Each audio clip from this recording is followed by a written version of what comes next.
Aqui no nosso estúdio a gente recebe o advogado, doutor Alexandre Fontana. Muito obrigada pela sua presença. Ele vai ajudar a gente, vai tirar todas as dúvidas, porque todas as vezes que a gente traz o assunto de pensão, a gente sabe o quanto que muitas pessoas se identificam com esse assunto. Patrick Barbosa também está aqui com a gente, psicólogo. Obrigado. Muito obrigada pela sua presença.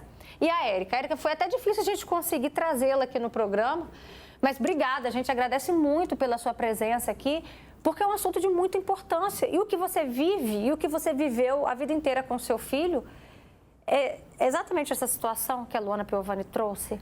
Boa tarde, Boa Roberto. tarde, Érica. Boa tarde aos participantes também. É mais ou menos parecida, Roberto. É uma situação mais ou menos assim, tem a ver, entende? Porque o pai do meu filho, a vida inteira foi ausente, 100% ausente da vida dele. E o que ele paga de pensão não cobre nada do meu filho, basicamente. E ele sempre achou que eu vivesse com o valor da pensão que ele paga. Mas eu sempre trabalhei bastante, inclusive sempre trabalhei 24 horas, hoje que eu estou afastada. Mas é basicamente a mesma situação. Não cobre nada, nem a mensalidade do curso do meu filho não cobre o valor da pensão. Ou seja, aí a gente se pergunta, como é que ficam os gastos com a alimentação? Como é que ficam os gastos com a saúde? São tantas questões, o lazer, a vestimenta. E tem pais que acham assim, é o que foi determinado. Mas primeiro a gente precisa entender também, doutor Alexandre, como que isso é calculado? Vamos lá, Roberta. Existe uma disparidade com essas coisas, né? Porque uma coisa é quem paga a pensão, que acha que paga muito, e quem recebe, acha que recebe pouco.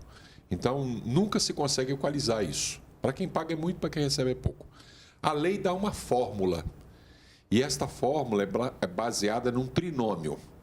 A necessidade da criança, né? Quanto que essa criança gasta? Então, vamos fazer uma tabelinha aqui. Moradia, alimentação, celular, internet, presentinho que dá, corte de cabelo, roupinha, mensalidade escolar, transporte, merenda, né? Todas as coisinhas que a criança gasta. Então, essa é a necessidade. Depois, do outro lado, faz outra conta. O que os pais ganham? É a possibilidade. Essa mãe ganha quanto e esse pai ganha quanto. Então, como eles estão separados, agora nós vamos fazer uma proporcionalidade desses salários que estão aqui para pagar esses alimentos que estão cá. Tenta-se fazer um equilíbrio. A lei determina que isso seja feito. Agora, para fazer isso é que vem a complicação. Porque nem sempre as pessoas conseguem provar o quanto ganham, né? Tem sempre um ganho por fora, né? Tem sempre um ganho extra e tal. E também nem sempre conseguem provar o quanto que a criança gasta. Então, a justiça fica meio que de mãos atadas para tentar resolver o problema. Mas é muito importante que essas contas apareçam de forma mais clara possível. E aí, qual é a consequência disso? O que a gente vê, Patrick, no caso aqui da Érica, que também é a mesma situação da Luana, que é ela que tem a guarda das crianças, né? Então, a mãe acaba que trabalha mais para tentar suprir isso. Você é técnica de enfermagem, não é isso? Isso. E dobrou a sua carga horária de trabalho por conta disso, né, para você conseguir dar conta, e isso te deixa exaustiva psicologicamente? Muito exaustivo, muito cansativo. Né? Como eu falei, inclusive, hoje eu estou afastada do meu trabalho por problemas psicológicos mesmo. Hoje eu não tenho mais uma criança, meu filho tem 19 anos, mas estuda. Está se formando agora em técnico de radiologia e o ano que vem ele pretende, já fez as provas de vestibular e passou para biomedicina. A intenção dele é iniciar biomedicina ano que vem. Só que o pai acha que ele já fez 18 anos, acabou a pensão ali, ele não tem que pagar mais. Hoje ele está com 19, né? E assim, o pai já não quer mais pagar o pouco que ele paga, que não cobre, como eu falei, nem o curso técnico dele. Aí já fez a retirada do plano de saúde mês passado.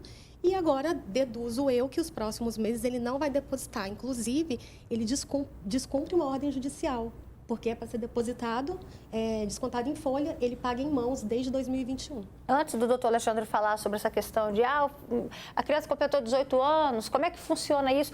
Deixa eu só ver com o Patrick, então. A gente sente na fala dessa mãe o quanto que ela fica sobrecarregada com isso, Patrick. Sim.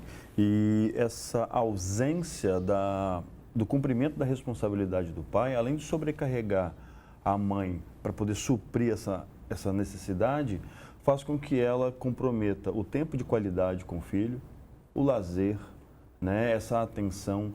Então, o impacto, ele vai naquele efeito cascata, né, doutor? Ele vai gerando pequenos desgastes em toda a cadeia, gerando não só na mãe essa ansiedade, como também na criança. E a gente vai ter esse impacto na escola. Eu acho, Roberto, importante que ele comente qual o efeito psicológico que está na cabeça da criança quando o pai não paga a pensão. O que a gente sabe que... Sim, pensa, se para a mãe fica difícil processar, como é que é isso para uma criança? Então, quando tá no meio dessa briga, a criança ela se sente rejeitada. Gera uma rejeição na criança. Porque ela entende que a partir daquele momento, ela vai ser monetizada, ela vira um dinheiro e não uma pessoa, e ela se sente desvalorizada. O pai, ele não quer cumprir, o pai não quer fazer as coisas por mim. O pai, ele não olha para mim. Então, essa criança, ela entra num processo também de depressão, por conta dessa desvalorização. E tem muita gente em casa se identificando com esse assunto, meu Deus. Boa tarde, Roberto. Estou há mais de um ano esperando sentença pela pensão feita no valor errado. Deveria ser R$1.000, ele paga 400. Pensa. Boa tarde, meu pai manda 150 ou 200 reais de pensão para mim e para minha irmã. A minha mãe já foi na justiça falar sobre isso 2 vezes. E aí ela já disse que para ele, ela vai colocar ele na justiça de novo. Boa tarde, Roberto, eu tenho uma filha especial, o pai só dá R$450, não dá praticamente nada.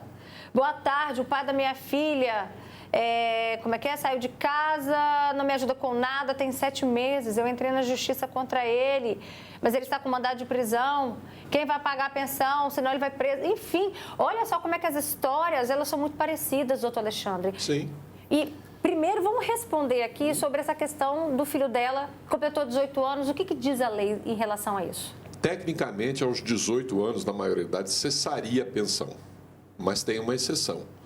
Se esse filho continua estudando, seja no ensino médio ou no ensino superior, os alimentos devem continuar.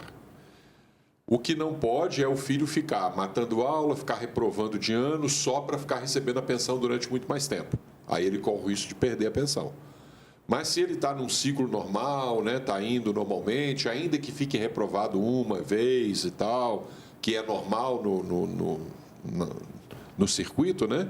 Então a pensão vai prosseguir até ele terminar o curso superior. E, doutor, é de assustar, é de chamar muita atenção, ver os valores que as mães, que as pessoas estão relatando aqui. Ok, cada um tem a sua realidade financeira, mas a gente está falando de 150, de 200 reais como pensão.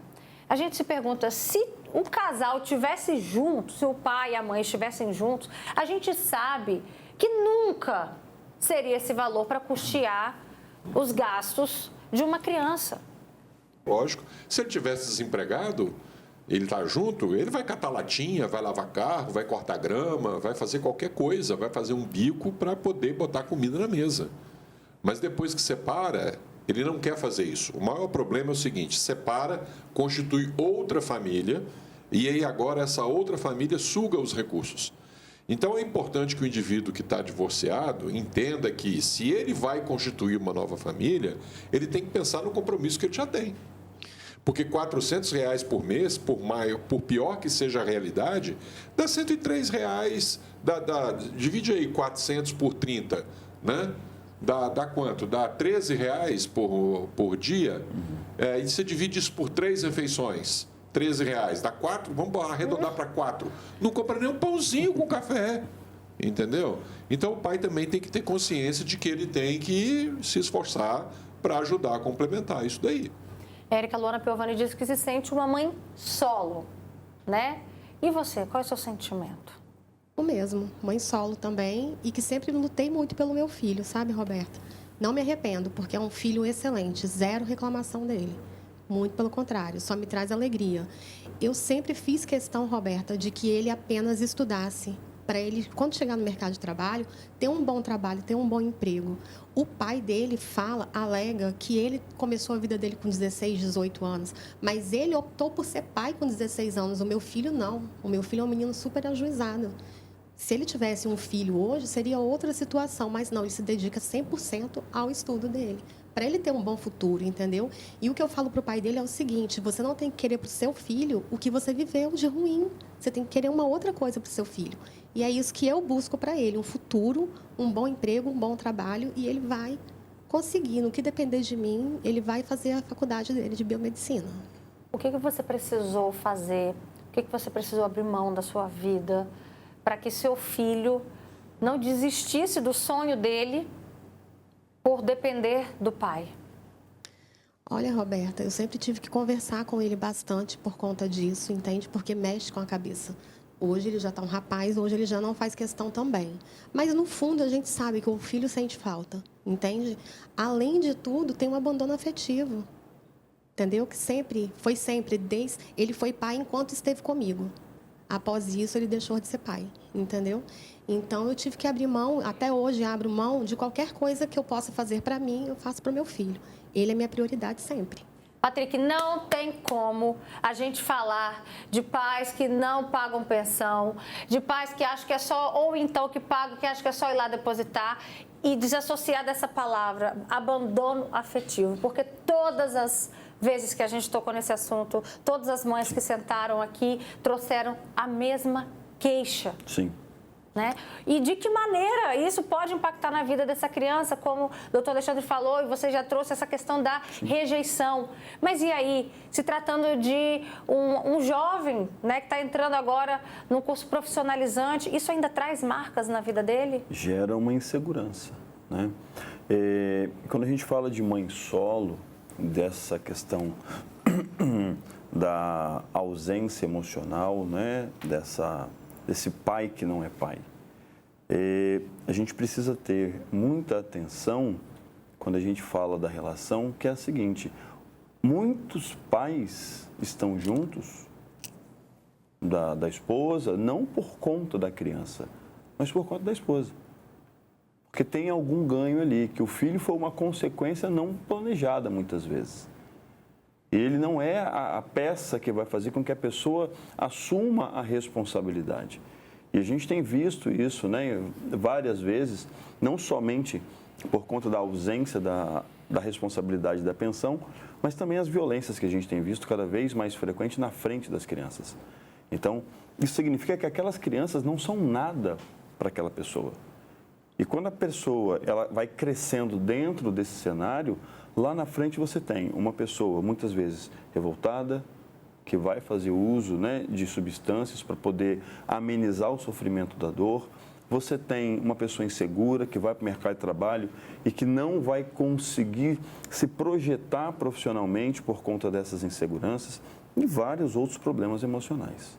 Olha, tem mais relatos aqui, vive a mesma situação que essa mãezinha, é complicado, pois ele acha que está fazendo um favor para mim. Eu fui a juiz e ele determinou, porém nada foi respeitado. Vamos lá, tem mais comentários aqui. Boa tarde, o pai da minha filha parou de dar pensão e o valor já está altíssimo dos retroativos. O caso já está na Defensoria Pública aqui no estado e nada acontece. Boa tarde, o pai das minhas filhas dá R$ 347. Porém, não dá nada mais além disso. E aí, nos casos que as mães precisam, a gente não está falando só do que a mãe acha, ela está falando do que ela precisa realmente para fechar essa conta, doutor Alexandre. Como que ela faz esse pedido de revisão?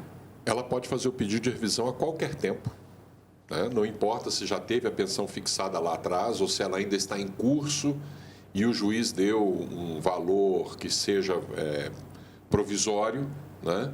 Ela pode pedir que esse provisório seja revisto. A qualquer tempo ela pode pedir que esses valores sejam autorizados. O que é importante que essa mãe saiba? Ela tem que levar a comprovação do quanto o filho gasta.